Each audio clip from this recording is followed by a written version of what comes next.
अस्सलाम वालेकुम जी, मैं हुमारी अली। आप देख रहे हैं मेरा चैनल। अगर लेजेंड अदाकार धर्मेंद्र को दफना दिया जाता तो एक नया तनाज़ा खड़ा हो जाता। सनी देओल का पहली बार जी इस वक्त खुलकर इकरार। वो क्या बातें बोल रहे हैं? हेमा मालिनी को धर्मेंद्र से मिलने से क्या सच में रोका गया था, या दोनों के मामलात काफ़ी अरसे पहले ख़राब हो चुके थे? बेटियां भी डायरेक्ट जनाजे पर क्यों पहुंची? हम दो खानदान थे तो जायदाद के भी बराबर के हिस्से ही होने चाहिए। हेमा मालिनी भी इस वक्त जो है उनकी तरफ से भी काफ़ी रिपोर्ट सामने आ रही हैं। जितना दुखी हेमा मालिनी को होना चाहिए, या जब उनको उनकी डेथ के बारे में पता चला तो हेमा मालिनी बड़ी रिलैक्स और नॉर्मल क्यों थी? उनको कुछ और परेशानी नज़र आ रही थी। वो रो क्यों नहीं रही थी जिस तरह से उनकी पहली बीवी रो रही थी? लोगों ने बहुत सारे सवालात उठा दिए और अब हर एक चीज़ का जवाब भी सामने आ रहा है कि आपके पास जितनी मर्जी जायदाद हो, आप कितने बड़े अदाकार क्यों ना हो, आप लेजेंड क्यों ना हो, लेकिन अगर आपकी ज़िंदगी कंट्रोवर्सीज़ का शिकार है तो मौत भी कंट्रोवर्शियल ही होगी। आज की वीडियो में इस पर बात करते हैं। रिक्वेस्ट है चैनल को सब्सक्राइब करें, वीडियो को आखिर तक मुलाहिजा ज़रूर फरमाइएगा।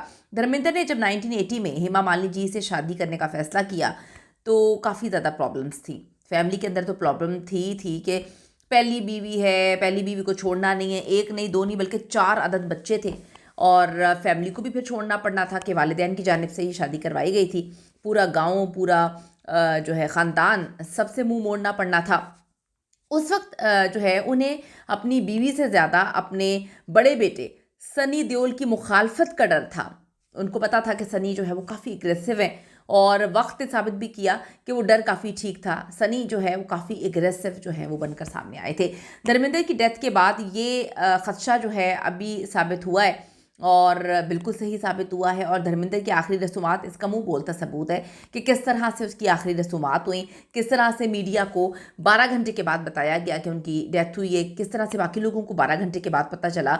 12 घंटे क्या होता रहा, 12 घंटे वहाँ पर क्या चीज़ें हो रही थी, ये बड़ी मिस्टीरियस है धर्मेंद्र की। और एक और बात मैं आपको बताती चलूँ कि सनी देओल ने एक वैसे ही हाइप बड़ी क्रिएट कर दी थी, बदतमीज़ी करना मीडिया के साथ। और जब धर्मेंद्र जो है घर शिफ्ट होते हैं तो काफ़ी बदतमीज़ी की इन्होंने, काफ़ी वहाँ पे दंगे फसाद भी कहूँगी, मारना पीटना इन्होंने लगाया, काफ़ी डराया मीडिया को, ताकि मीडिया उनके फार्म हाउस के पास बिल्कुल भी नजर ना आए। और फिर वही हुआ। धर्मेंद्र की तबीयत इतनी ख़राब थी, उनको हॉस्पिटल भी शिफ्ट नहीं किया गया और वहाँ से वापस घर शिफ्ट किया गया। तो लोगों को ये सोचने का मौका ही नहीं मिला कि धर्मेंद्र के साथ क्या हुआ, क्योंकि मीडिया को इतना डरा दिया गया था।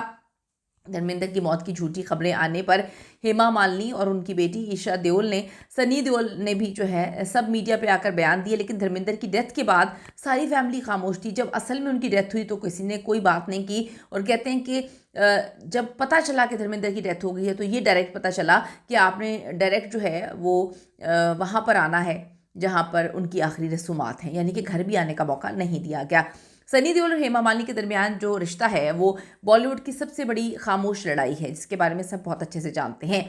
दोनों धर्मेंद्र के करीब थे, प्यार धर्मेंद्र दोनों से करते थे, लेकिन एक दूसरे को कभी तस्लीम नहीं किया। सनी देओल तो काफ़ी नफरत करते थे। सनी देओल ने कभी हेमा मालिनी को माँ तस्लीम नहीं किया। इंटरव्यूज़ में वो कहते थे मेरे लिए मेरी माँ सिर्फ प्रकाश कौर है। हेमा ने भी कभी सनी को बेटा नहीं कहा।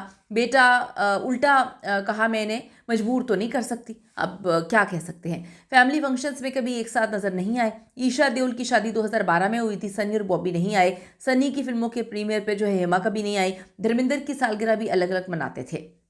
अब जो बातें सामने आ रही हैं वो इस तरह सामने आ रही हैं कि धर्मेंद्र की हालत सीरियस है, इसके बारे में हेमा मालिनी और उनकी बेटियों को नहीं बताया गया था। इसकी जो है इसका मुंह बोलता सबूत ये है कि ईशा देओल और हेमा मालिनी की जानिब से कहा कि हम ग्रैंड सेलिब्रेशन करेंगे धर्मेंद्र की बर्थडे पर। उन्होंने कहा कि जो है ईशा देओल की बर्थडे जो कि गुजर चुकी थी नवंबर में, वो भी हम जो है सेलिब्रेट करेंगे धर्मेंद्र की बर्थडे के साथ। कुछ लोगों को समझ नहीं आया कि धर्मेंद्र की तो हालत इतनी ख़राब थी कि लोग उनकी मौत की खबरें चला रहे थे, अब एकदम से वो इतने ठीक हो गए और ये फैमिली कह रही है कि हमने सेलिब्रेशन करनी है। तो इस फैमिली को पता ही नहीं था कि डॉक्टर से जवाब दे दिया है। इस फैमिली को तो ये भी नहीं पता चला कि कब धर्मेंद्र की डेथ हुई है। ये तो डायरेक्ट जो है वो आखिरी रसूमात में पहुंची, जिस तरह से भागती हुई ईशा देओल जा रही थी, यही समझ आ रही थी कि उनको कुछ भी नहीं पता। धर्मेंद्र दोनों खानदानों से प्यार करते थे, लेकिन कभी एक दूसरे को साथ उन्होंने नहीं लेकर आए। एक पुराने इंटरव्यू में कहा था, मैं दोनों को बराबर प्यार करता हूँ लेकिन वो अलग अलग रहना चाहते हैं, तो मैं क्या करूँ। एक वक्त ये खबरें भी सामने आ रही थी कि पहली बीवी के बेटे सनी देओल और हेमा मालिनी के दरमियान जो है लड़ाई हुई है और सनी देओल ने हेमा मालिनी को चाकू से कत्ल करने की कोशिश की। ये भी कहानियां थी। इस बात में दो राय बिल्कुल भी नहीं है कि धर्मेंद्र जो है उनकी ज़िंदगी तनाज़ात का शिकार रही है और मौत भी उनकी तनाज़ात से ही भरी हुई है। धर्मेंद्र और उनकी फैमिली हमेशा इसी कोशिश में लगे रहे कि मीडिया के सामने हम दुनिया बड़ा अच्छा दिखाएं, अपना इमेज बहुत अच्छा दिखाएं। धर्मेंद्र कभी भी मुश्किलात से नहीं घबराए, वो हमेशा बड़े स्ट्रांग बन के सामने आए हैं। लेकिन धर्मेंद्र का नाम आप देखें कि दिलावर और जो हेमा मालिनी का नाम जो है आयशा बेगम रखा गया था जब इन्होंने जो है इस्लाम मज़हब कन्वर्ट किया। अब लोग कहते हैं कि जी वो तो सिर्फ उन्होंने शादी के लिए किया था। कुछ लोग कहते हैं कि वो कभी प्रैक्टिस नहीं उन्होंने की, प्रैक्टिसिंग मुसलमान नहीं थे वो।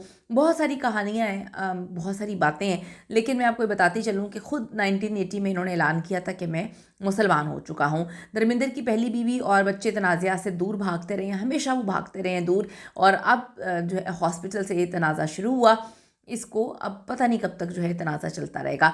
धर्मेंद्र के घरेलू मुलाजमीन के हवाले से ये खबरें भी सामने आ रही हैं कि बड़े साहब जो हैं वो 12 से 15 घंटे पहले उनकी डेथ हो चुकी थी, वो मर चुके थे। इसके ऐलान के हवाले से भी कंट्रोवर्सीज़ हैं कि क्यों ऐलान नहीं किया गया, क्या कुछ कर रहे थे, क्या कोई डॉक्यूमेंट्स कंप्लीट किए जा रहे थे, क्या जायदाद के लिए कोई मामला चल रहे थे। याद रहे कि जी धर्मेंद्र की प्यारी बीवी हेमा मालिनी, इनका नाम आयशा बेगम है, आखिरी वक्त में उनके साथ मौजूद नहीं रहीं, जिनके लिए उन्होंने अपना मज़हब तक चेंज कर लिया, जिनसे वो इतनी मोहब्बत करते थे, आखिरी वक्त में वो बीवी उनके साथ नहीं थी। ऐसा क्यों हुआ और आखिरी वक्त में धर्मेंद्र के साथ ये सलूक क्यों किया गया, ये तो बड़ा मिस्टीरियस है। इसके लिए कुछ हक़ाइक़ हैं जो जानना थोड़ा सा ज़रूरी है। धर्मेंद्र अपनी फिल्मों में कामयाबी के साथ एक कारोबारी शख्सियत है, बहुत अमीर है, अच्छे खासे अमीर हैं। 3 अरब 35 करोड़ भारतीय रुपए के वो मालिक हैं। और पाकिस्तानी रुपए अगर हम बात करें तकरीबन 11 अरब 56 करोड़ रुपए उनकी दौलत है। लग्जरी गाड़ियाँ हैं उनके पास, शानदार उनके फार्म हाउसेस हैं। लोनावाला में उनका 100 एकड़ का फार्म हाउस है। मुख्तलिफ़ कारोबार वो करते हैं। अगर आप सनी देओल की बात करें, सनी देओल एवरेज अदाकार रहे हैं, और बॉबी देओल का तो करियर था ही नहीं। उसके बाद उनके जो 2 बाकी बच्चे हैं, 4 बच्चे हैं पहली बीवी से, 2 बच्चों का तो कोई अता पता भी नहीं है। दूसरी तरफ अगर हेमा मालिनी की साइड से आ जाए, हेमा मालिनी सुपरस्टार, उनकी जो बेटी ईशा देओल एक बहुत ही एवरेज जो है एक्ट्रेस थी, उनका भी करियर कोई नहीं है। उसके बाद उनकी अभी तलाक भी हुई है, बेस्ट फ्रेंड से उन्होंने शादी की थी, उनके बच्चे भी हैं। और फिर ये बातें सामने आई कि उनके हस्बैंड चीट कर रहे थे, दोनों की तलाक हो गई, तो अभी वो सेपरेशन ही तलाक हो चुकी है। तो देओल ख़ानदान मजमूई तौर पे तो हज़ारों करोड़ रुपए से ज़ायद का मालिक है, जिसमें सनी देओल, बॉबी देओल, ख़ानदान के दीगर अफराद के असासे शामिल हैं।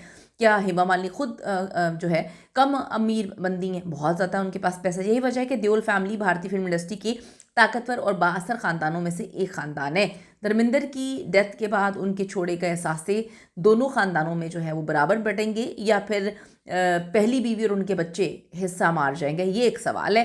क्या कानूनी जंग लड़नी पड़ेगी या वसीयत अपनी तैयार करके गए हैं। लेकिन जायदाद की इस तकसीम ने दोनों फैमिलीज़ को बुरी तरह से जो है वो तकसीम करके रखा हुआ है। पहले से ये तकसीम थी क्योंकि कभी भी एक दूसरे से मिली नहीं, कोई मोहब्बत, कोई प्यार, कोई चीज़ें नहीं थी। और मौत पे तो काफ़ी कंट्रोवर्सीज़ देखी हैं। कीमती राय दीजिएगा कि क्या पैसा इस हद तक ज़रूरी है कि जिसने कमाया हो उस बेचारे के साथ मरते वक्त भी बुरा सलूक किया जाए। कीमती राय दीजिए। See you in the next video.